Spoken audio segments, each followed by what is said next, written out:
All right, welcome up to Sloppy World. This is going to be our first episode here on the Sloppy World podcast. It is going to be followed by me, your main host and main man, Master Walrus 9, aka Paul. And today I am greeted by two guests. Would you be so kind to introduce yourselves? Well, I'll go first. Yeah. I am Patrick, or FatPatNaps. And I am Julian, aka Julichan. Don't ever call me that, just Julian. Yeah, and this is going to be a general podcast, hopefully one episode of many, where we talk about what the hell we want to talk about. I mean, I'm planning on having a whole collection of varied guests and getting their life experiences and their inputs and their outputs and all that shit. So, yeah. Let's start by asking, Pat's and Fat Pat. Fat Pats, what do you do and how was your day? Well, my day was pretty good. It was pretty busy. I am still in college, so I went to class. But then after I went to work, I substituted at school. So I went there and I did my substituting roles. And then after that work, I went home and then I went back to work at a library. Interesting. And what And are you that's studying? pretty. Oh, God. I am a marine biologist, soon to be. Oh, cool. So, what does marine biology entail? Studying the marine animals, believe it or what? not. Well, there's about millions of them out there. I don't know if I could talk about all of them, but an example is a fish. Wow. Isn't that crazy? Yeah, Yeah, I like that. I like that as well. Ton of fish out there. So many animals. I mean, it's a whole. On the land, you have a whole set of animals, and there's a wide diversity, but the ocean has even more. It's not just the stuff you can see. There's so many things you can't see. It's very crazy. Mm-hmm. Cool. And, Julie Chan, what do you do and how was your day? Well, I am in the process of moving. I injured my arm while I was snowboarding, so I haven't been in work as of late. But we did our final walkthrough through our house today, the new house, and we close tomorrow morning, so we'll be all moved in by the end of tomorrow. So that's very cool. Dang. It's awesome. Yeah, it's pretty exciting, pretty crazy. Our whole lives are gonna change tomorrow, so Now I'm excited and a little nervous, but yeah, it should be great. I'll ask you two things. First off, what is the most exciting thing to you about moving or having your own house now? I mean, so we're living right now in my grandma's place, so a lot of the stuff in the house isn't even ours. So it'd be kind of weird to just have our bare bones equipment in our house. We don't even have like a vacuum or anything like that yet. So we're gonna have to just kind of go through it and see everything that we need to live, I guess. Yeah, right now, I don't know. We don't really like living here all that much. So just owning our new house, we can do anything we want to it and put nail the walls up and put paintings up and all types of furniture and everything we want. So I'm excited for that, just to be able to make it exactly how we want it. Being able to have a place to make your own does sound it's crazy, you know. Yeah. I mean, we're all three of us are relatively young. I mean, we're in the age range of what, 20 to 25, somewhere in that. Yeah. Yeah. So I mean, it's kind of the first time you're going to be out on your own, but also have your own full place. What's one thing you're scared about in moving? One thing that's got you fearful. It could be in the moving process, or it could be in the future of home ownership. What's something that's got you a little on the edge? I know nothing about home ownership, so like I don't know if there's something I need to fix. Hopefully, I can do it myself, but if not, I'll have to find somebody to call and spend so much money. I guess the biggest scariest thing is just how much money I may or may not have to spend at all times. Because actually, when we got there to the house for our walkthrough of our final walkthrough of the house, there was a leak in the second floor that made its way down to the first floor because one of the baseboard water heaters had busted a pipe and started leaking. So it's kind of I mean, we got it all figured out, and we're still going to close tomorrow. But it's just like anything could happen at any time, Mm-hmm. you know. And that's kind of scary. Just a glimpse into what could happen. Like the first time, where it's like, wow, this is going to be our house, and then something is broken, but it's all going to get sorted out anyways. But Yeah, man. that's I guess that's the biggest thing.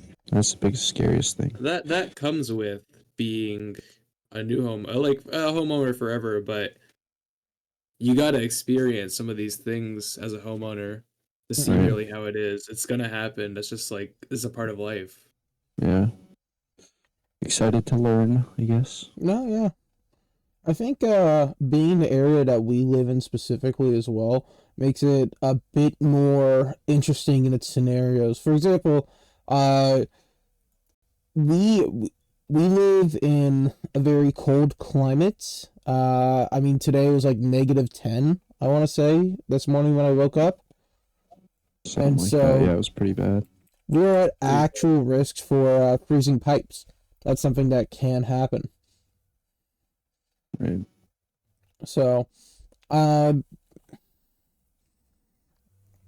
sorry. Yeah, like if there's something wrong with the heat, you could be really in trouble because I mean it will and can get that cold. I mean, in the house we're in right now, there was something wrong with our furnace, and the house got down to like 40 degrees by the time I ended up fixing it, and then by that time I've seen Dang. 20 different YouTube videos and 30 different Reddit threads, just trying to figure out what to do. But Mhm. and it's all there's nothing you. I mean, it's going to get colder unless you fix it. So it No. was just it's kind of crazy. Yeah. Yeah. Yeah. No, I feel that, man. I remember when we had that huge power outage a few weeks ago, and that was on everyone's minds in the area because it's cold Right. and a lot of people's heat is electricity based in this area. Even if it's something like Mm-hmm. oil, you still need electricity to get that started, and so you can be Right. loaded up on oil and you're not getting any heat. Yeah. And so, I mean, there's a Yeah. lot of people. How did it? Yeah, Do you go. know what your house went down to on that day? It was fairly cold. We were expecting the worst, so we pulled out all the blankets and whatnot, Right. and getting candles ready and whatever we could do to stay warm. Yeah. Uh, I think our house. I would say it was like Couldn't 50. have gotten that cold. Yeah, I wouldn't say it got much more below 50. I mean, we might Oh, hit 45, but our house is very drafty, so yeah. yeah. Yeah. How's the weather been like where you're at, Patrick? It's been pretty cold too. This morning it was in the negatives. Yeah. Um, pretty pretty freezing out. And it's super windy. I'm right on the coast. Mm-hmm. So it's not only cold, but the wind chill just adds an extra bit of flavor, and it is hard to even walk 3 minutes to a classroom. Well, you Right. live literally on the ocean. I mean, if you're like a mile east or a mile south or whatever, you would probably be smack dab in the Pacific or Atlantic. The Atlantic, yes. Yeah. So, do Yeah, pretty much. you think that applies a lot of the aspects of the cold in the area? Oh yeah, definitely. I mean the wind from the sea breeze, as you might have heard, is a real thing, and being at all close to it definitely makes it colder. And even in our house, you can still feel it. I'm all living off campus, so we got our own house. I live with 5 other people, but you can still feel that breeze in the house. It is cold Right. outside. Mm-hmm. Yeah. It's cold outside. Well, speaking of, one of the things I wanted to talk about tonight is music. I mean, we've known each other for a while, and I would say that music is a pretty strong aspect of our background. We love to listen to music. We have played music, and music games is one of the ones we will often frequent towards together. So, Yeah. Yeah.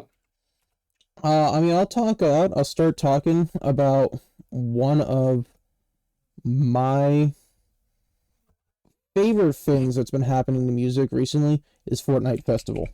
Now, that could sound cheesy, but a lot of songs that we grew up with is going into festival. And so this is providing an opportunity for the new generation to get a listen to those songs. And I think Yeah. that's a great service. I mean, look at the past few battle passes or festival passes. We just had Snoop Dogg, absolute classic from LBC. We've had Metallica. That was it. We've had the full season of or full cast of Metallica. Yeah. And Yeah. we've got songs that I haven't even heard before, and getting into a festival that's I've listened to for the first time and I've really enjoyed, like Paramore. A huge fan of Paramore and Riot. I never really listened to what's that song in festival? I haven't been on there in forever. I couldn't tell you. Can't remember. Oh, I'll figure it out in a second. But you're right. One of the cool things they're doing Misery is Business. Sorry, go ahead, Misery Business. Oh yes. They're adding a ton of music to the game, which is nice. One of the downfalls with rhythm games that uses actual music is that they can often be very limited in the music they use because music rights can be very pricey. Mm-hmm. But somehow Fortnite is doing it super well, and they're adding a ton of music from all of the different ages and all of the different genres. But they're not just adding the popular stuff. They're adding songs that are maybe not as big a hit as some of the other ones. Yeah. And they probably are still well known, maybe amongst their communities, but it is really cool to see all these little bits and pieces of songs from music that I would not know otherwise, and probably many others, because they're just not as popular as the radio hits. Yeah. Yeah. Something really cool that they're doing, and I think I can't speak for everyone, but I think it's a really successful tactic because the songs they're picking are really fun. But what they did was ingenious. So you remember Guitar Hero, right? Yeah. Oh, of course. But do you remember Rock Band? Yeah. A little less, but yes. And you remember I who didn't- made definitely Rock didn't play as Band? much. That was No. That was you're gonna have to remind me. Harmonix. Harmonix, yeah. So now Harmonix was around, Guitar Hero was the first one to do it, but Rock Band came around and they also introduced, like, I think they started out with guitar, keyboard, vocals, and the drum set. I don't know if vocals was in the first one, but I know they had a keyboard. No, vocals was in the first one. Anyways, so Rock Band came out with that, and Harmonix was a company that focused specifically in rhythm games. So one of the games they did was Fuser. I was a huge fan of that. That was a kind of like a DJ mixing game. They also had Dance Central. You remember Dance Central? Mm-hmm. We did that. Yeah. We did that a lot on the Kinect when we were young. Drop Mix was really great. But one of the things that happened was that Epic Games purchased Harmonix. And so now what you're getting is the company that did these rhythm games is using those talents and skills for Fortnite Festival specifically. Right. And I didn't know that. That's cool. Yeah. Do they have the rights to a lot of the same songs too? Then. Yeah, I mean, a lot of the same songs you are seeing is was in like Fuser and was in Drop Mix. They don't have everything. Especially like season 2 of Drop Mix, they kind of lost a lot of the rights, haven't used them fully. But like one of the ones they had that I think about, which was a big seller for Drop Mix, was Down with the Sickness. And that's one of the ones they put in. Do you 24 you Karat remember Magic. Rocksmith? Rocksmith, yeah, that's That was EA. good. Rocksmith, Yeah. very good. Patrick, you loaned me Rocksmith. Oh yeah. Dude, if I can Oh, make... you're a master guitar player. Yeah, if anyone is interested in getting into like guitar or bass, don't get the Steam version. Don't get the Steam version. But if you can find a decent copy of like Rocksmith 2014 for like PS4 or Xbox One or whatever, get the cable and you have like a guitar, it is good. It's a nice game. It's a great game for learning guitar and bass. Yeah. And then Guitar Hero itself is a really good game for getting into guitar. Yep. It's simple. It's not as complex as real guitar, but you get the same feeling of being a rock star, and that's what I would say got me into playing guitar and just about every other instrument I can play. Mm-hmm. It's super fun. And then yeah, go on to Rocksmith, learn some actual guitar. Well, you get the core principle down. Oh, sorry if I'm interrupting, but you get the core principle down for any music you play, which is rhythm. Yeah. Yeah. Yeah, you play. It's called a rhythm game, anyways. So they just re-released Rocksmith 2014 on Steam, and that's a bit buggy right now. It's in a really weird position, and I'd say avoid that if you can. But if you're looking at Amazon and you could find like an eBay version, or you could find something on Amazon or eBay, Rocksmith 2014, then I would recommend getting that. I mean, $68 with real tone cable is tough, but also that's a new game. You know, if you've been really considering learning guitar, and it's this versus like Doom, the Dark Ages or whatever the new Doom game is, you know, I would suggest that. Yeah. Now I was gonna ask, have either of you been keeping up? I know you both have played instruments in the past. Have either of you been keeping up with playing instruments at all? No, I haven't. I've probably lost everything in terms of playing guitar. I mean, I could look at a tab and play that, but there's no way I'm remembering any chords. I kept up. It was a few months ago. I kept up learning the bass again. I was learning Blood and Thunder by Mastodon and refreshing my skills on Avenged Sevenfold's Backcountry. But other than that, I haven't. Yes. I've been wicked busy, man. Work's been taking a lot out of me at this point in time. Yeah, work definitely takes And a lot of time.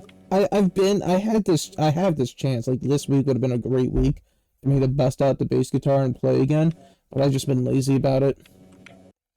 Yeah. Alright though. Yeah. I mean, hey, it's what you're gonna do. I know I'm never gonna go pro with it. I'm never gonna make a career out of it, which is why I'm not too distraught. But I know it's one of those things I want to learn and play because it's gonna be fun for me. I think it's ultimately something you have to remember when you're playing or learning an instrument or doing anything really. It's gotta be for you. You know, if it's to make money, ultimately that's for you. But if it's for someone else, is it truly worth doing?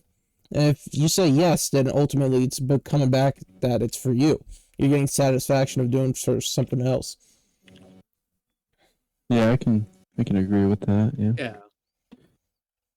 Yeah, there's this fine line of doing something for your own sake or just to have the fun or doing it for like more than that. There's a reason that you want to do it to. I don't know how to say it, but I think you've already said it pretty well.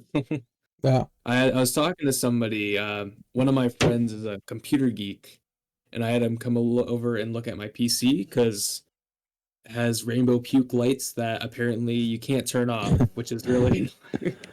Dude, I But hate those. it's the worst, and it's just like it doesn't match my aesthetic, but it's also just it's kind of gross to look at. Yeah, Mm-hmm. so I wanted to get him over to see if there was any way to turn it off, and of course, again, he's a computer geek. There's no way to turn him off, but Wow. anyways, he's been working with computers since probably middle school, I believe, and he has a ton of fun with it. He knows just about everything there is to know, and he's also familiar with the culture and kind of all the companies that work on computer related equipment and all that.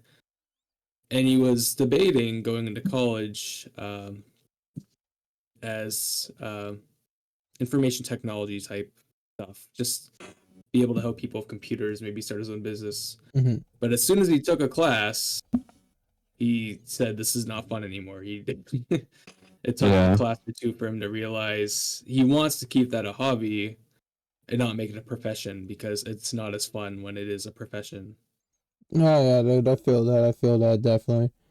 I think like a lot of the modern age of youth who are into video games kind of idolize like YouTubers and esports professionals, and they're like, when I grow up, I want to be a YouTuber or I want to be an esports professional or whatever. You know, I want to play League of Legends. God save your soul. But I think I agree that's like their pie in the sky kind of ordeal. Like they don't realize the full stress. I mean, being a YouTuber is a full-time job for those guys who are professional YouTubers. Right. Yeah. I mean, when I was a kid, it was just that. Yeah, they're cool. There's YouTube, but now it's like people are just living on it, and and it's like very apparent. Like I mean, I know kids that want to vlog or do whatever because they see it and they're like, "Oh, what, making money," but it's like it's just a different time, I guess. Yeah. So from when I grew, I mean, Yeah. I mean, everyone says that. The world is always changing so much. Yeah. I mean, I love video games and card games and all forms of games. I don't mind playing competitive, but I'd be too scared to like make that my full-time job because I know it's gonna run out at some point in time. There's only, you know, especially games where it's luck-based, like the Pokemon, right? There's people who get sponsorships and live off their Pokemon VGC and TCG and whatnot. And ultimately, it comes down to if your move hits, or if like you don't draw the right card, you can be losing. And, yeah.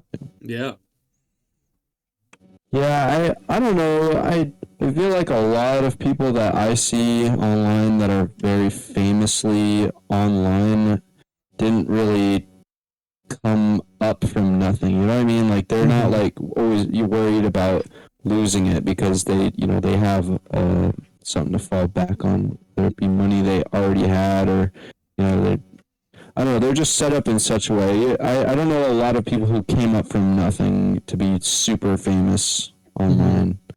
I know they exist, it's just I'm not aware of a lot of them. No, that makes sense. It's not as commonly seen. Yeah. Speaking of the PCs, though, I've personally been looking. I couldn't buy it right now with buying a new house, but in the future, I'd like to make my own PC, and I've never really done that stuff. But I watched a cool YouTube. I can't remember the guy's name that I watched the video on YouTube, but it was this guy. He had done nothing, just like myself, and decided, I'm gonna do this all, not knowing very much.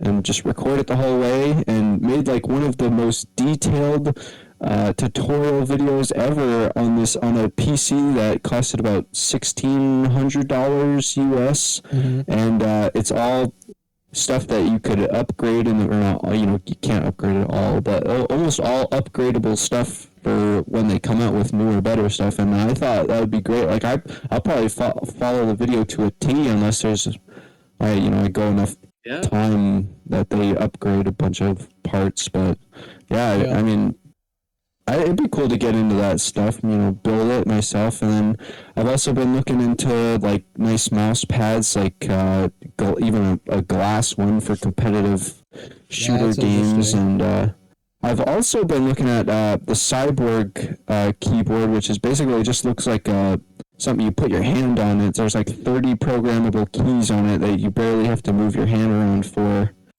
So I think that'd be cool because I am so uncomfortable. I grew up with controllers, right? I grew up Yeah. on Xbox, and then I have PlayStation now, as well as my PC. But I'm so uncomfortable on the keyboard and mouse that I always set it up so I can have my PlayStation controller to use on an FPS game, and I want to break that. But the setup I have right now isn't, really allowing, and I'm moving tomorrow, so I'll be able to move stuff around. But Mess around. I do want to get into keyboard and mouse stuff. I know there's a lot higher of a skill ceiling I can aim for. So I mean, I'll first start by saying, I was in the same position. I played on DS, Nintendo 3DS, Nintendo Wii U, Nintendo Switch, then PS4. Right, that was my gaming process. So I've been controller my entire life. But once I kind of just gave up on the controller and just and I tried controller. I tried to do controller when I moved to PC, but I kind of just got used to playing keyboard. I sucked at the start of it, but once I figured out how to play keyboard, it just makes sense. You figure it out. It's one of those things you learn. Yeah. I think the biggest proponent right now that is stopping me would be my actual desk. So me and you, Paul, we both picked up this desk at that secondhand store for $30. And it's just set up in a weird way where I can't be ergonomically comfortable gaming on the keyboard and mouse. Like there's too far of a gap between where my legs are and my arms are over the desk, so I can't have my elbows at like a 90-degree angle. It's just always awkward. So I hope I can address this when I move. If I keep the desk, maybe I'll just saw out this portion of pull-out drawer that's above my legs, and that might fix it. But if not, I don't know. I'll have to. I feel that. I get that. Yeah. I just one of the go ahead. toughest. Oh, sorry. No, go ahead. One of the toughest things I have is every place I've stayed at college, in the dorms, off campus, and during internships, I do not get provided with a good desk. And it's one of the toughest parts. And usually also a good seat. I think both are important aspects to kind of being comfortable or having a good setup. Is both the desk and the seat. And when you don't have that, it's hard to be a quality gamer, I guess. The one thing I will say to avoid, if there's anyone ever interested in getting a computer chair and they're thinking about getting a gamer chair, avoid that. That's what I've heard. I was just about to say that. It's so cool at the start of it, but it's so much more expensive for what you could be getting. I paid $120 for my first gaming chair, and it broke. It had a hydraulic pump to raise it up and down that eventually broke to where I couldn't sit in it properly. It was always leaning back too far back. Then I got this Lazy Boy computer chair from Sam's Club. Right. Yeah. And dude, it is so nice. I'm gonna see if I can find it. Yeah, I've looked into this before. If I got presented with a $200 gaming chair or a $200 ergonomic chair, I'm taking the ergonomic office chair 10 times out of 10. When you think of a gaming chair, you think of those weird fins on the side of it that kind of bring your arms towards the front of your body, and that's just it's not comfortable. And it depends on each person, and but for the most part, it is just not. It's never worth it. Yeah, Yeah, no, definitely. Yeah, I got mine is the Lazy Boy Executive Chair. I think mine's in the coffee color. I'm seeing it right now, and it was like 200 or 150 or something like that. I know that's a lot of money to drop on a chair. If you just want to do like a, $20 chair from Walmart and you're happy with that, you go with that. But Right. I sit a lot at Yeah. my computer, a lot of times it's gaming, but I also do a lot of paperwork. A lot of planning, lesson plans and whatnot. Yep. And when I come back or when I start up classes again, I'm probably going to be doing a lot of sitting at this chair as well. Right. Watching being in lecture and watching stuff. And so Yeah, investing in it doesn't even need to be like an amazing share, but investing in the right share is a really smart decision. or not investing in the wrong chair. That's what you want to avoid. You don't want to spend That's $200 in an the uncomfy chair. yeah. Yeah. And I got a standing desk. Oh my goodness. Again, it was another $200. That's something I worked hard and saved for. Dude, I heavily enjoy my standing desk because there's times in which I'm like, I'm sitting all day. I don't want to sit anymore. I need to stand for a little bit. And so getting a standing desk was a great decision. Because Yeah. it's adjustable. I'm sitting right now. I literally press a button and get it standing. Yeah. Do you ever game while you stand and game, or? Dude, yeah. I mean, we play Fortnite together, so that's one of the ways we hang out. We'll play Fortnite. Sometimes I'll stand and play Fortnite, and am I playing at like 100% of my capacity? No, but I'm losing like maybe 5 to 10%. I'm playing still relatively same game. Sometimes Right. even better because I'm not concentrated on like the annoyance of sitting for too long. Yeah. Have you ever thought about a glass mouse pad? See, I never heard of a glass mouse pad until you just said it. Glass. So I've been looking into it, and okay, reviews are very mixed. Some people say it's way too like frictionless, like you're gonna whiff every shot in an FPS game. Other people say some people say it's just perfect and they can glide around wherever they want to. And I don't know. I'm definitely. It will definitely be after I get a new PC. But I'm rocking a regular mouse pad right now, so I just have to commit to trying to learn an FPS game. One of the problems I face though is that my PC doesn't. It's not the best PC, right? I bought it for $600 used, and it's worth. I'll say it's worth more than $600, but it is not a high end PC, so I can't really. Oh, dude, your PC. I'm just saying your PC was solid when you got it, but we've had a ton of PC revolutions going on in recent time. Yeah. I'm a pre-built guy. I bought my pre-built, and my pre-built was a little below the top. Like, I think that's just when they released the 2070 Ti. And I got the 2070, RTX 2070, I got a GTX 1080 Ti processor. And the 2070 was like the hot shit when that came out. It was better than the 180. However, the 180 is still a solid processor. Now, I'm going to get to a point in which my 180 is not going to work, because that's the natural progression of stuff. But I'm honestly going to probably just buy another pre-built.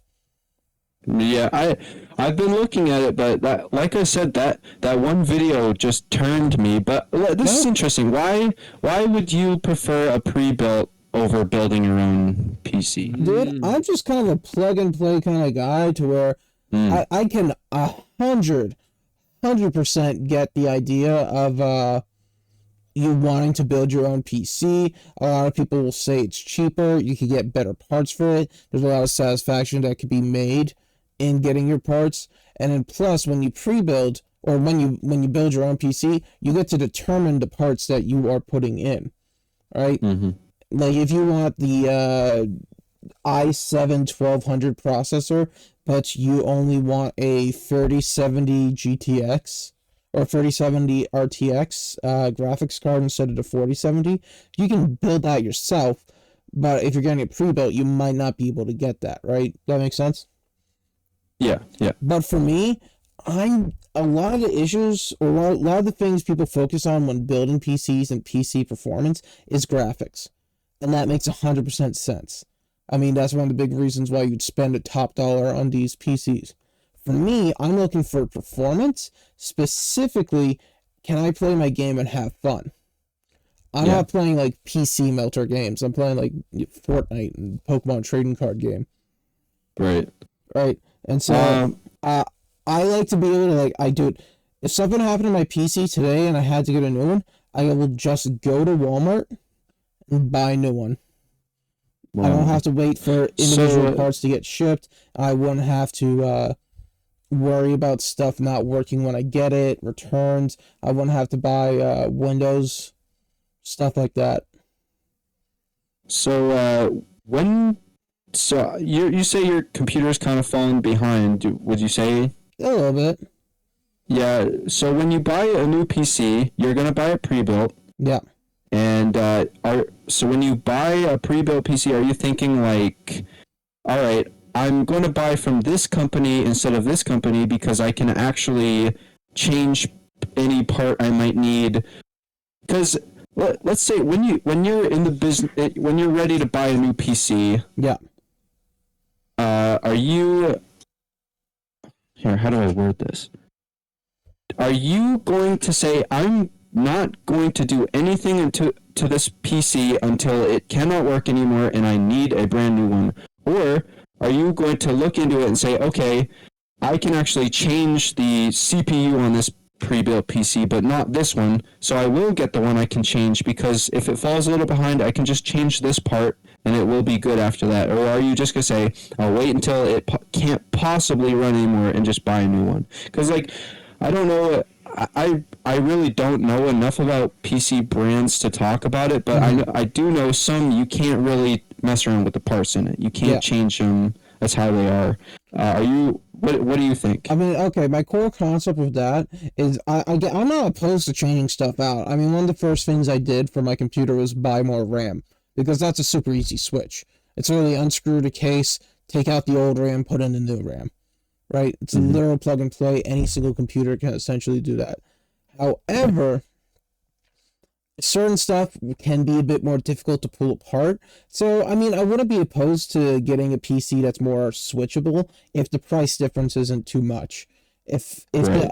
If it costs $50 more to make it easier to upgrade, but it's gonna save me $500 in the long run, sure, I'll go ahead and do that.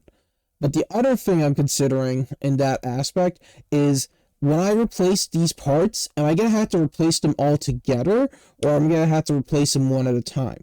Because like Right. say my Ti or my GTX 1080 goes out, right? Mm-hmm. And then also at the same time my processor goes out. Like it's just outdated. I need to get a new processor. I need to get a new motherboard. I need to get a new graphics card, so on and so forth, right? Yeah. At that point, I might as well just buy a new PC with all that stuff in it together. Yeah. You know, if everything's getting outdated at the same time, I'm not going to be concerned on the Switch necessarily. Best thing I got going for me is my case. Plus, Right. another thing about that, I could probably get a chance selling off my old PC all complete and full, ready to play, than Mm-hmm. it would be to sell individual parts. There would probably be someone looking for a 1080 Ti, but the likelihood of me selling that compared to selling the whole computer is going to be better. Right. You get what I'm saying? Yeah, I get it. Yeah. I mean, Good job, Paul. I completely like the idea of switchable parts. It makes complete sense. It's just a practicality thing for me. Patrick, what do you think? Yeah, I was gonna add, and going back to the pre-built versus building your own PC. Um, One of my things is that building a PC just takes a lot of knowledge Mm-hmm. not like school, college level knowledge, but even as a hobby, just you got to learn a bunch of different little things in order to make sure your PC functions well. Um, Right. and that's something that I don't think I would want to put the time into learning. Um, because also it's not just the parts and putting it together in the PC. It's also knowing um, the companies again and like which brands make the best parts and what will do the job for your computer. Yeah. And it's too much for me to really. I've done similar stuff. I actually recently tried to learn how to crochet, No, dude, I love and I wouldn't Yeah. crochet. say Hell yeah. Dude, I love crocheting. It crochet. looks like a lot of fun, but I was watching this video. I was trying to make this little cardinal, just a little bird, and Right. I You do I love your think I could have birds. figured it out, but I had already spent I think an hour and a half trying to get some Mm-hmm. of the basics down, and it was just too much for Dude, yeah, well, you're starting what off I at would. like if you're break crocheting at like a 5 tier step, you're starting up at a tier 3 as an absolute beginner. You know, Yeah, and I'm not, but that goes back to the PC thing. You can't not like start at a beginner level. PCs, you have to really know Yeah. everything. What? Yeah. I never really thought about that before. Like, if you buy a pre-built from, say, Alienware, and if something goes wrong, you just say, "Hey, Alienware, how do I fix this?" Or "Can you fix this?" And they're like, "All right." If you make your own PC and you don't know anything about it, like I do, mm-hmm. and if something goes wrong, I guess you really do need an expert. So it wouldn't be as easy, might not be covered under any type of warranty Yeah. either. So However, it's like, yeah. Sorry, I cut you off. no, go ahead. You No, I go was gonna ahead. say, however, sometimes you get very interesting stuff in your PC. So, for example, when I was taking out my RAM, right, or when I was taking off the case to put in my RAM, I took off the outer side of the case just to check if there's like any wires or whatnot that need to be adjusted. Routine maintenance. Routine maintenance. I found Yeah, a yeah. used Band-Aid in there. Wow. No joke. Like Wow. circular. I think there was a little bit of blood on it. You think it was used for the PC? Dude, I honestly, dude, Blood, sweat, and tears. I honestly don't know did not know what to do with it, so I just put it back in there. Wait. Yeah, It is there right now. It should be there right now. Holy yeah, cow. Paul, you should not build your own PC. Can we get a SloppyWorld insider on this? Dude, SloppyWorld Media crack down on this? dude, if next time I take out, if I get a good chance, I will take my PC case off and put a photo to the Twitter. Yeah, that'll be very nice. Yeah, Yeah, I'm gonna have to crazy. download Twitter just for SloppyWorld. Dude, Dang. for real, But is it did X? It's X now, isn't it? It's X. It's Twitter. Oh, okay, it's Twitter. It's called X now, but it's Twitter. It's Twitter. It's Twitter. Yeah. What's crazy though? My PC I bought from a friend who I believe He he built bought from another seller. Did he build it? it. Yeah, I think he built it. Well, one of the interesting things is that, as you might know, a lot of PCs have a side panel that's just glass or plastic or something, but it's transparent, so you can see into the system. Yeah. The piece of plastic I have on mine, I don't know if my friend made it or if he got it done somewhere, but it does not align. So it doesn't really fit within the computer itself. It's kind of sticking off. The screw holes do not align with the actual computer either. I don't definitely a mistake there. And then my friend pointed out that whoever screwed it in used wood screws. I don't even know how familiar but they are. Used wood screws, and he said if those chip off, that can be a giant fire hazard. So yeah. It's just kind of funny. If you saw it, it's very obviously not the original. I don't know where it came from. But it's nice because it's got a picture of Bobby Hill on it, so works for me. Oh, speaking of, you know who they're adding to Fortnite? Oh yeah, King of the Hill. King of the At the time of this recording, forgot. they announced that they're adding King of the Hill to Fortnite. So far, they've only confirmed Hank Hill. Yeah, I might need to splurge a little on that just for the heck of it, but It Just for the heck depends. of it, It depends. who knows? If they honestly, I'll just buy it no matter what. Like I think the Futurama skins could have been done a lot better, but even if the Hank Hill skin comes out kind of like that, I'll buy it just because. Well, Hank Hill looks fine. I don't know if they're gonna do it as a full set. Like, you know how they release sets of characters, like it's 4 characters? Yeah. Well, typically there's a female in that set. Like, I could definitely see, they're definitely doing Hank, and they're definitely, if they do more than just Hank, I could see them running, like, Dale. And, I think everyone would want Bobby. I don't know how they could do maybe Bobby on stilts or something, but kind of like when they did Rick and Morty. When Morty was in that, whatever. Yeah. Right. Maybe I know people are gonna want Bobby. I don't know what they would do. Maybe it's adult Bobby from the reboot. I don't think so. I don't think they'd do that. No, it's not the Bobby we're looking for though. Right. I think knowing Fortnite, they'll find a really good way to add him in the game, and it might not be his own character, but he could probably be a it'll back be good bling. enough. He'd be a back bling. Bobby's a back bling. They could do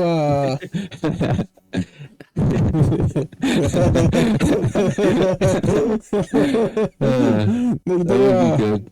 If they did a female, because they usually do females in those sets, like at least one character is the female. I'm thinking mainly of like their anime sets, like Naruto had Hinata, Dragon Ball had Bulma, Jujutsu Kaisen had wow shoot, what was her name? Nobara. Right? Nobara, Kugasaki Nobara. They probably would do Peggy. Yeah. I don't know. I could see Luann. Luann's their daughter, right, in the tank top? She's not their daughter, she's their niece. Right. Yeah, she's in the green tank top. I don't know, I just can't see Peggy with a gun. They could make the whole family, really, but then Bob's friends are like, I don't know. Oh, you know, I want Cotton Hill. Oh, you know what they do? They put Bobby sitting on Cotton's, or they put Cotton sitting on like Bobby's shoulders or something like that. Yeah, that'd be good. It would have to be like the Ninja Turtles, that set. It'd be Boomhauer and the rest of them. Boomhauer, Dale. That's just what. Bill and Bill. Yeah. Yeah, I think that would make the most sense for that, because the smart thing is it's a squad, right? You go into the game as a squad, you'd want 4 guys. Well, now that they're adding a Mike Judge property, I wonder if they would touch on Beavis and Butthead. They would fit in so well into the Fortnite world. Yeah, that'd be cool. Like, I mean, they've already got Metallica in, so I'm sure the Metallica short wouldn't be an issue. That's true. They'd probably get Daria in there if they really wanted to, but I mean, just a duo of Beavis and Butthead. Yeah. Maybe give Beavis his Cornholio skin. Just got his shirt over his head. I was thinking King of the Hill is like one of the most American pieces of television, I think, maybe, like animation at least. Yeah. And that's such it's iconic, and I think I'm excited to see it in the game. I think like an American thing. If you have a foreign friend and you want to show them a show that's like, what is American culture, right? I think a good one to show is King of the Hill. A good one to show is The Sopranos. Yeah, those are two completely different areas. I've never watched The Sopranos. Yeah. No, The Sopranos is good. It's a great representation of the culture at the time and in the area. I think King of the Hill is just so. It's like it's not The Simpsons. Yep. But it's so far away from like Family Guy that I think I would consider it a wholesome show. It shows the flaws of this American family, and it just goes about each one in a way that a kid would be like, that is funny because it's not the way it should be. You know what I mean? There's Hank's psychological problems, like he can't deal with certain things relating to charcoal. It's a great show in terms of like the perspective of Hank and the perspective of Bobby, because from Hank's perspective, for Bobby's perspective, it's a boy growing up. It's a coming of age TV show. He's got his dad support him and he's making mistakes, but his dad is there to help. All right. Yeah. But then from Hank's perspective, it's almost the coming to the age. Like, Hank's an old man in old-fashioned ways, and he's got to deal with the new era of life, Stuff isn't like how it was for him 30, 40, however old he was years ago, Yeah. Like, that episode where he's got to, Bobby starts listening to that boy band. Right, yeah, that's one of the ones I think about. It's like, man, this is some good Christian music, and then he goes to the concert, and then Bobby's twerking. Is like, no, this isn't how you do it. This isn't right. But it's not. It's good in a way where he's not always right, but he's also not always wrong. He manages to say, you know what? Sometimes my values need to change, but also sometimes my values are right, and that's very interesting from a TV show. I hope Fortnite brings in a whole new generation of kids who could watch this, because it could benefit anyone, I think, or it's a good show. I really appreciate it. I mean, it's very, very arguable that Bob's Burgers served as the successor to King of the Hill. And one of the ways I think about it is that, look at the Adult Swim programming block. The first thing they would always have on Adult Swim, like when it changed from Cartoon Network, was King of the Hill. But when they stopped running King of the Hill, they moved over to Bob's Burgers. Right. And I think, it's a family that cares about each other, but can be annoyed by each other at times. Yeah. The humor's different. The humor is definitely different. I myself am not a big Bob's Burger fan. Not a big fan of Burger Bob. I can see why people like it. It's just not my type of humor. Yeah, I appreciate Bob's Burgers. I like it. My brother watch it all the time, going to bed and stuff. Just put it on the TV, so I kind of have a connection with it. But I can understand, like, my girlfriend Layla hates Bob's Burgers. I don't know what it did to her, but she hates it. Oh, dude, you know what? You know what is my favorite adult animated show? American Dad, specifically TBS.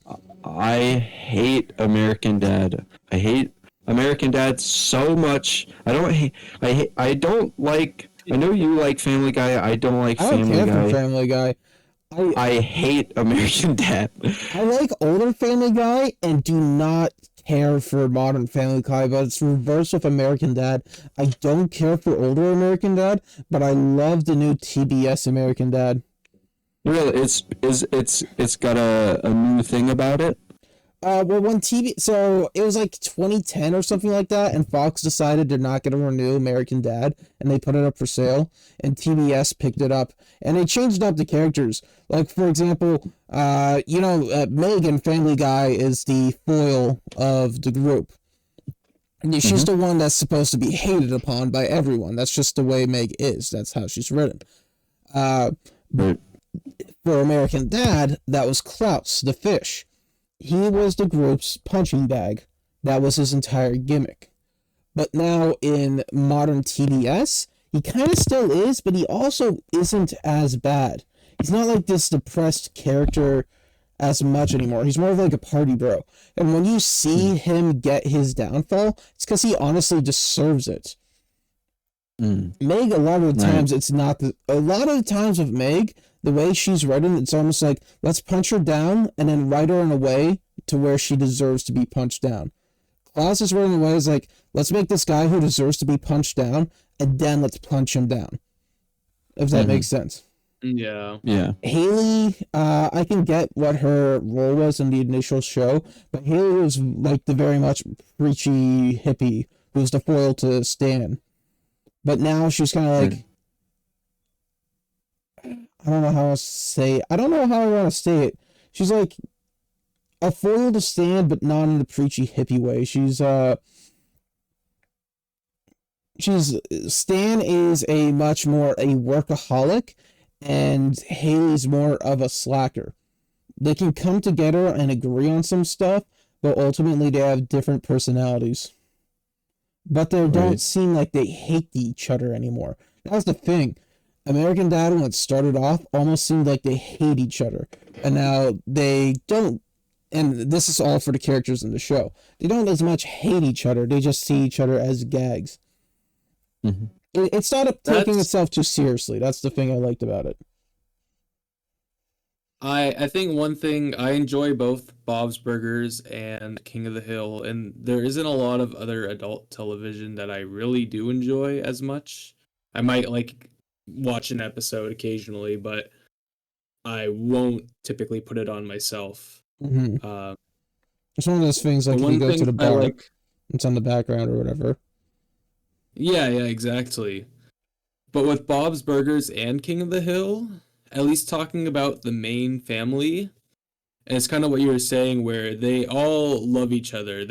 I'd say they're all a pretty happy family. They just get on each other's nerves. And I've never really liked TV shows where, even if it's just one character like Meg, they just, she's a punching bag. She's a punching bag. Yeah. I think it can be funny, but I think it's just kind of like, it's not as entertaining to watch. Yeah. I'd rather I really like Bob's Burgers because they are like a really happy family. They just like the way the kids act like kids. Yeah.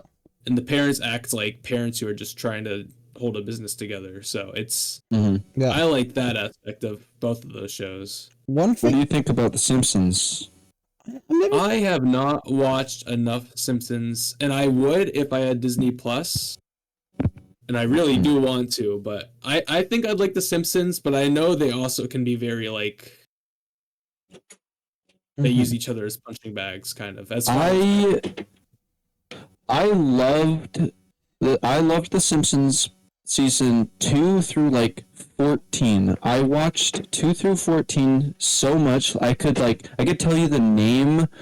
I could either tell you the name of an episode within, like, the first 10 seconds of watching it, or the other way around. Either I could tell you from the name what this. I knew it back and forth, just the palm of my hand. I loved it, but any of the newer seasons, I don't know. I just could not watch it at all. They took it in a whole new direction that prolonged. They're just prolonging. Yeah. I don't know. I got a weird like love-hate relationship with The Simpsons where I like some of the stuff it does, but it just doesn't vibe with me. I don't know. It's just I like it and I don't like it at the same time. Like, sorry, go ahead.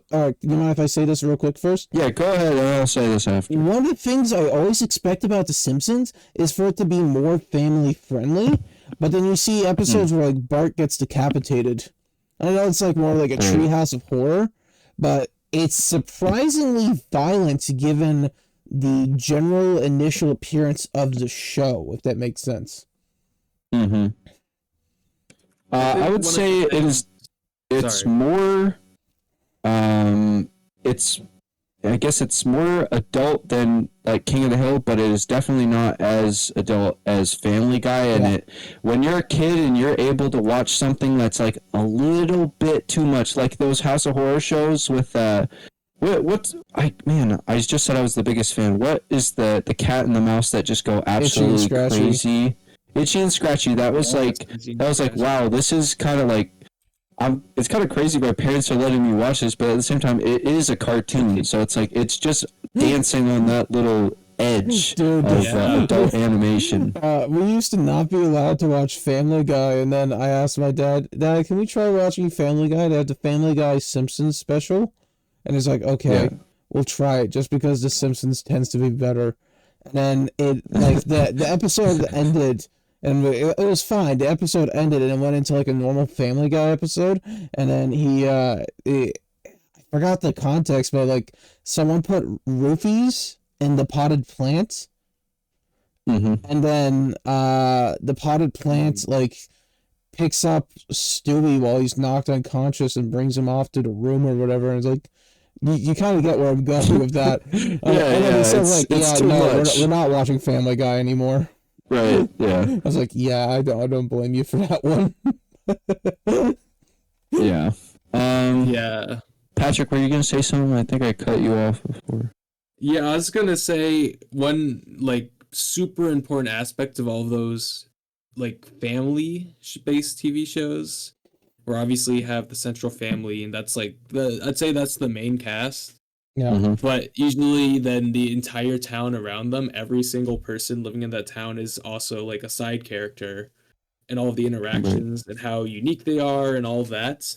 I think it's a super important aspect. Mm-hmm. And I think that's one of the reasons The Simpsons is super iconic, because every single side character I'd say is super well made and super iconic. Yeah, Yeah, And every single not even watching The Simpsons, I don't know if I could name them, but I could recognize probably every single Sideshow one of Bob them. and what that. You know what?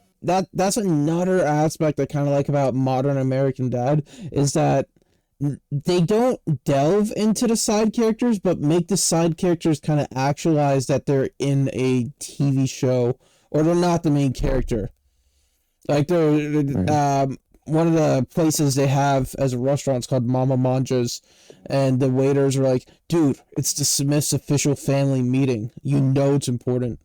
Like that's something no normal person would say, but only a side character. And so they make the side characters acknowledge their side characters.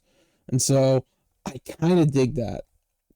It's just a different type of writing. It's not the boring same old process that we have. I've got a question. Yeah. Do you have anything right now in your possession you could give to like your say you're gonna die tomorrow, Yeah. and that you have you learn you're gonna have a son, soon. Yeah. What do you own right now? Would you be like proud to pass down throughout the generations? What would I be proud? First thing that comes to my mind, and this is because I got it from my dad, but I have a necklace, like a gold necklace. Mm-hmm. That would be the first thing that would be passed down to my son. Yeah. That's good. That's good. So my grandfather had this classical guitar that I'm guessing he played. I never really saw him play it, but I didn't really get to know him too much. But he had this classical guitar that when he passed, we took it into our possession, and for a while it just sat in our basement.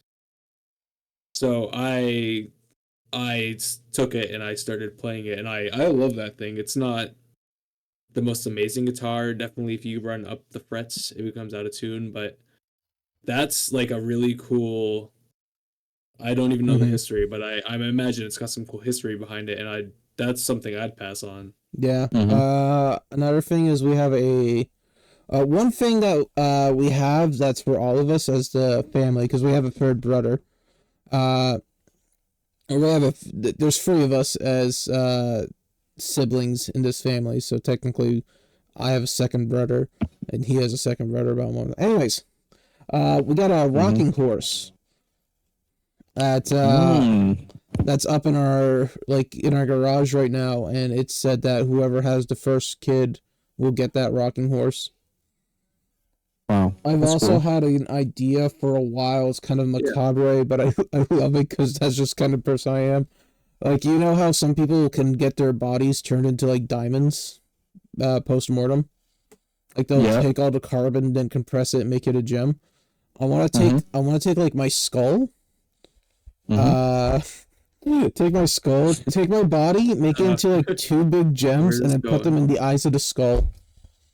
That would be cool. And that's just a That'd be family heirloom actually passed really down. cool.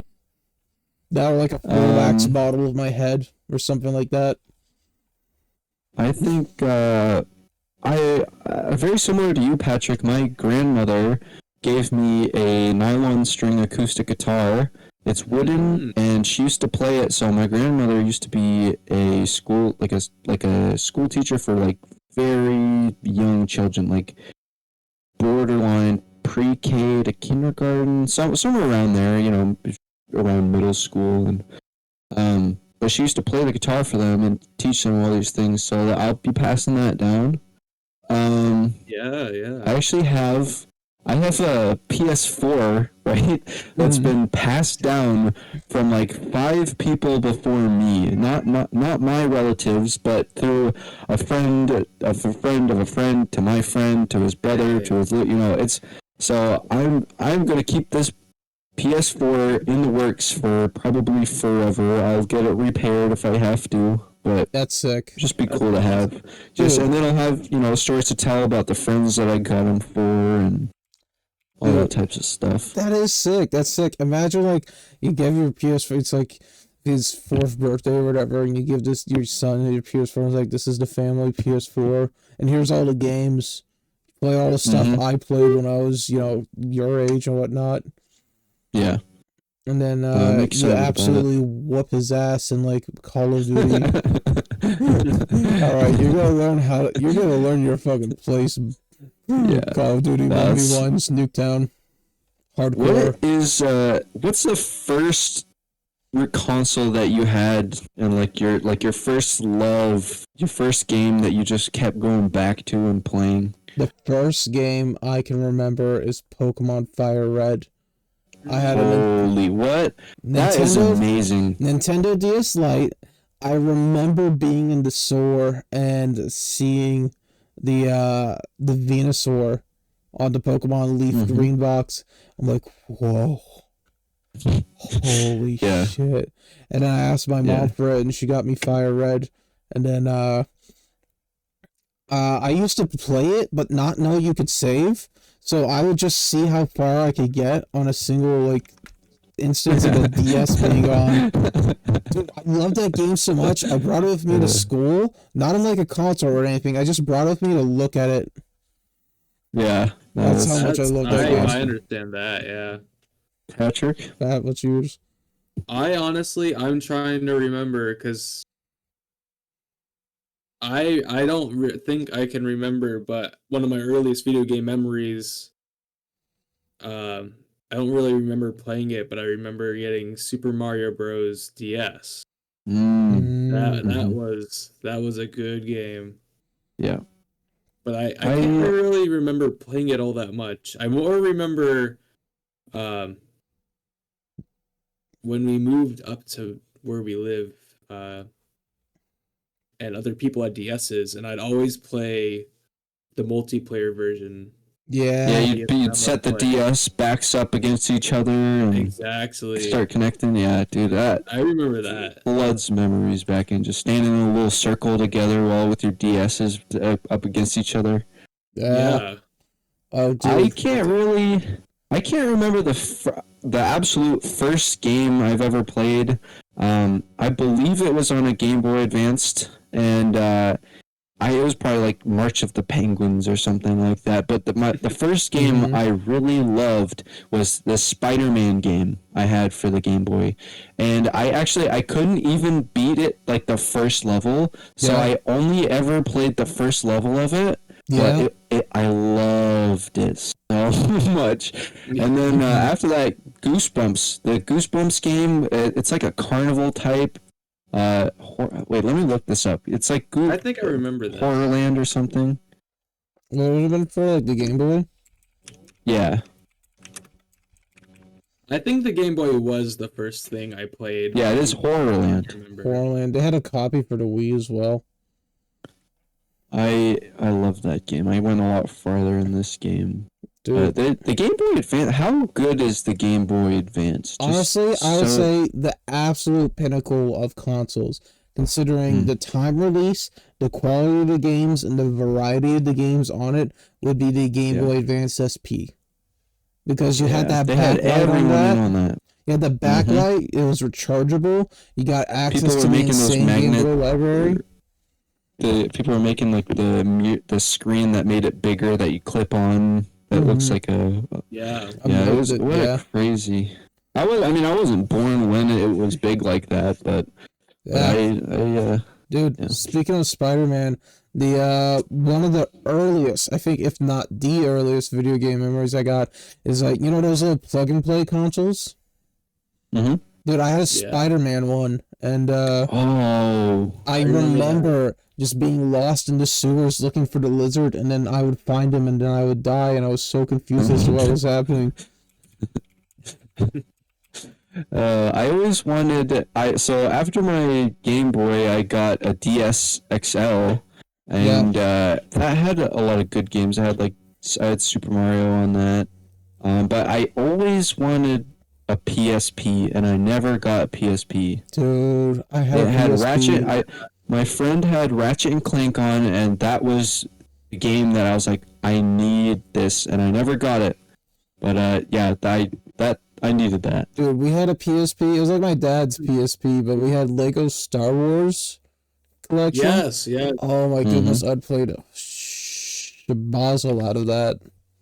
I remember one of the craziest things about that Lego Star Wars game is that their faces were detailed, and that I remember that, like, I don't want to say it confused me, but it was so interesting because I was used to playing other Lego games where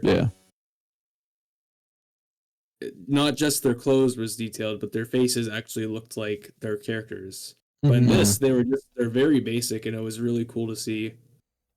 It's a classic memory there. The one piece of video game trivia I'm somewhat proud of, even though it's super lame to know, is that the first Lego game to introduce like full voice acting is Lego Batman 2. Wow. And I know that is really cool. Like the first like licensed Lego game. And the only reason I knew that is because, and I'm proud of it, is because I witnessed it. You know, I saw the change from like Lego Harry Potter or whatever to Lego Batman 2. I was like, holy crap, they got voice acting. Yeah. So that's one of the things. And if I was ever proven wrong, I'd probably just wallow in sadness. All right. What do you think, guys? I mean, dude, we hit like an hour 13 right now. So we're honestly doing cool. I think this was super fun for our first podcast episode. Now, I'll ask one more question. Yeah, go on. Quick one, not a lot of detail, but what is your favorite Lego game? Favorite Lego game? Lego game? Probably Lego Star Wars 2. Lego Star Wars 2. Yeah, I would have to go with the Lego Star Wars game. I never got really big into it just because nobody ever bought the Lego games for me, but Star Wars is one that I have played before, and I would say that. Yeah, it's either Lego Star Wars 2 or Lego Star Wars 3, and that's because that's the one I played the most of. Lego Batman was good, but I didn't really understand it when I played it. I do remember getting confused going through the game, but it was still pretty fun. Yeah, I think Lego games are great, just because it's great for kids to understand basic problem solving and puzzle solving skills. Yeah. So like if I have a kid and I decide to get him into video gaming or whatever, definitely getting him the Lego sets. Yeah, that's a good idea. my last question, really quick. Any newer albums or songs that you really like that's out right now that Dude, can say, hey, this is the time we're in? I've been really digging the female artists of the modern age we've been having. I think we've been having a real big boom. People like Sabrina Carpenter, Olivia Mm, Rodrigo, Chappelle Roan.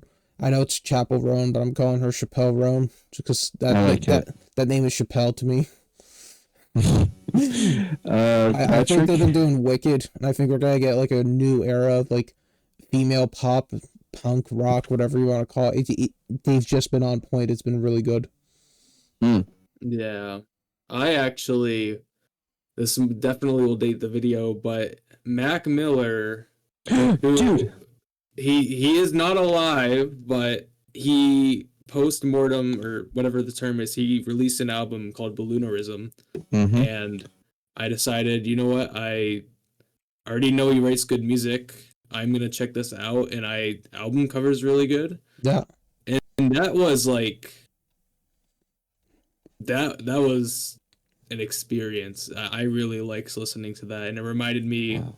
of course, some of the other like R&B legends, like you've listened to Childish Gambino's what's it called? Awaken My Love. Awaken My Love? Awaken My Love, or like Tyler the Creator, Igor.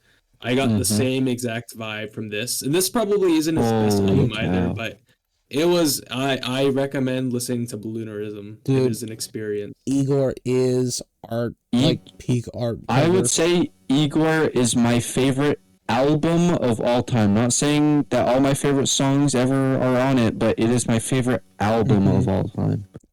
Dude, my favorite. I got two favorite albums of all time. If I'm talking about album for songs, I'm a huge fan of City of Evil by Avenged Sevenfold. Mm-hmm. That is a good album. It is arguably like my favorite album, if From the not first best to album last of all song. time. It's so good. Album art, I really like Rodeo.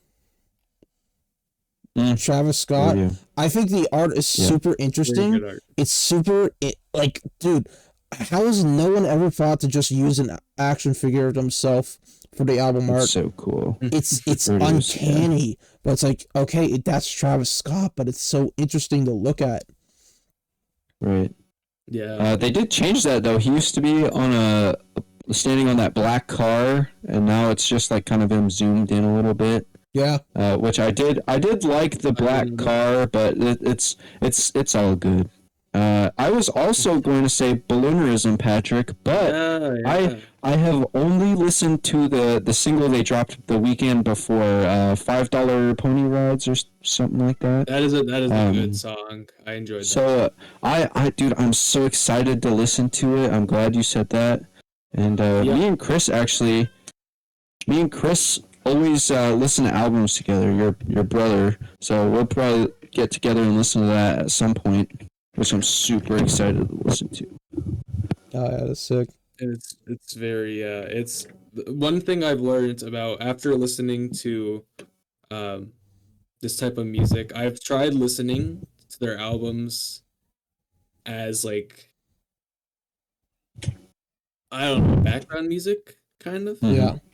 And it's never really worked out for all the other activities I've done. But I remember when we were hanging out as a group and we were listening to that to Igor kind of. I think we just put it on, and that was just a good experience. I know. And I kind of did the same thing with Balloonerism, and it's just really good if you're. It's good to just listen to. It's fun, but it's also really nice as like very faint background music. Dude, That makes sense. I love like just putting if I have like a long car trip, like a 3-hour car trip or whatever, I'll just put on a full album and listen to the whole thing. I did that with Dawn FM, and that was a great experience. Mm-hmm. Yeah. That was a really good album. Anyways, I think it's about time we call it up for tonight. It's getting way too close to my bedtime. Mm-hmm. This was really fun. This was really fun. Yeah. Now, I will definitely have you guys on back at another point in time. I don't know if it'll be you two together in this combination, Julian, someone else, maybe Patrick and someone else. Sloppy World's going to be a podcast hosted by me with many different guests, but you're definitely going to be back on at some point in time. I'm so excited. Cool, Thank you. cool. Thank you. Hey, thank Yeah. you. Thank you guys for Alright. being here. Thank you guys for being my friends as always. And thank you, the audience, for listening to us ramble on about whatever garbage we talked about. And I hope to see you vacationing next time here at Sloppy World. Bye-bye.